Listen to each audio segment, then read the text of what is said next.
I guess we never did get a proper sequel to Smokey and the Bandit. So who would have thought all these years later we would get a modern successor from the Armchair Expert himself with 2012's Hit and Run, a movie about a couple on the run being chased by past foes and different kinds of car stunts along the way. I'm a big fan of Dax Shepard and Kristen Bell, and this movie has been on my watch list for quite a while. But did it end up satisfying all of my expectations?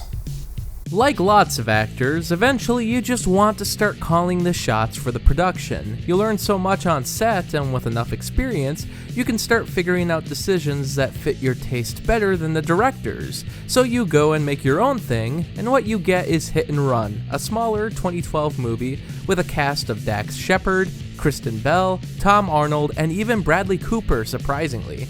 I enjoy the car flicks, especially when the stunts are done well. Features like Smokey and the Bandit, Blues Brothers, and Death Proof belong to different genres, but all satisfy the adrenaline rush of fast-moving action. When done right, the car film can be the staple of the American household, but when done wrong, it can feel awkward and derivative. The premise of Hit and Run is simple enough. It's about a new couple who embarks on a journey to California after the girlfriend is offered a great job, but along the way, a past encounter discovers the boyfriend's location and chases him down for screwing him over previously. The couple is played by the real-life couple of Shepard and Bell, so automatically there's some good chemistry between these two, and they're given a lot of time to make jokes back and forth. A lot of time.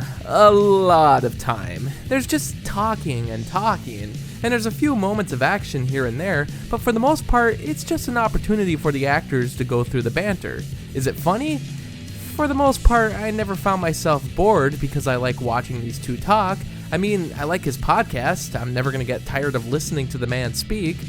But is it funny? I don't know if I would say that. The story just doesn't really back up the necessary runtime. Tom Arnold is a US Marshal who is watching over the boyfriend because he's apparently in witness protection. That's why Bradley Cooper is so pissed at him, because they attempted to pull off a robbery, but after getting caught, Dax Shepard ratted them all out and then changed his identity. Cooper gives his usual good performance, even for a character as out there as this. He has dreads and is acting like a pimp, but he also rescues dogs who are being treated badly by beating up their abusive owners. So maybe he's the good guy? There's not a lot of tension with the antagonist because I never feel threatened by him.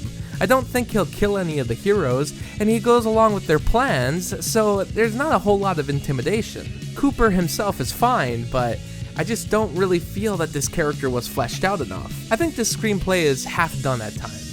For instance, a redneck is impressed by the hero's vehicle, and later the motor from it is stolen, which was obviously done by the redneck, but this is never followed up on. We don't see what happens to the engine, and we never get a comeuppance. It's there to cause a problem in the plot, but it doesn't lead to any laughs or revolving narrative. Beats like this happen often. Something is introduced, but it's dropped. There's a thing about the main character having a bad relationship with his father, but we forget about it.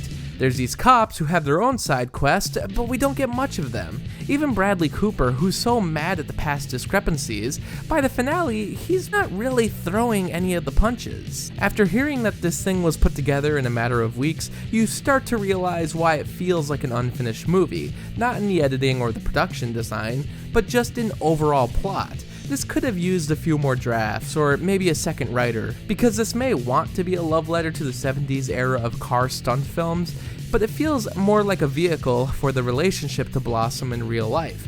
I mean, they got married after it was released, so obviously they had a good time. And think about it, how often do you get to see Tom Arnold in something, or Bradley Cooper in this kind of outfit playing this kind of role? There's stuff here to enjoy, but I just wish it had more of an identity and humor.